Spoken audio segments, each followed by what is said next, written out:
But as cases of the Omicron variant make their way to North Alabama, how do you know if a negative COVID test really means you're in the clear?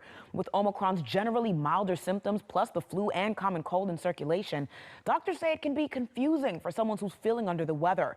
News 19's Madison Neal talked with health experts about just how accurate testing is. She joins us now live. Madison?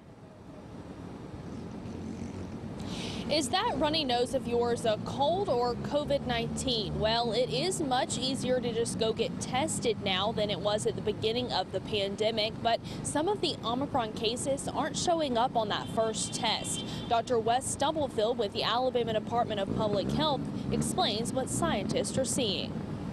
As the COVID-19 virus continues to mutate over time, the performance and reliability of many COVID tests are also being impacted.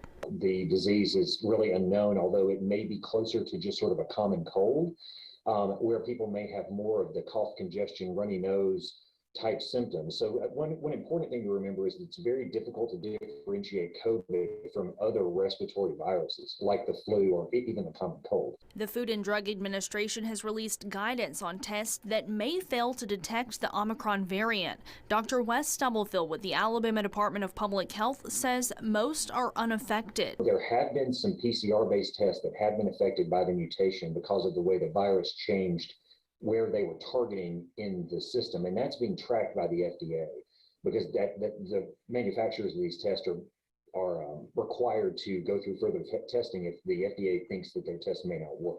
So what if you're feeling under the weather? Do you get tested and quarantine? Health professionals are saying making the decision based on symptoms might be tricky. The loss of taste or smell, which was very particular to the COVID virus, and really not seen with other viruses, may be less likely to happen with this variant, maybe 50% less likely to happen. So again, even more confusing when you're trying to differentiate the COVID infection from just other infections. Dr. Stubblefield says the mildness of symptoms for those who are vaccinated or getting a negative test, even if symptoms persist, could give a false sense of confidence.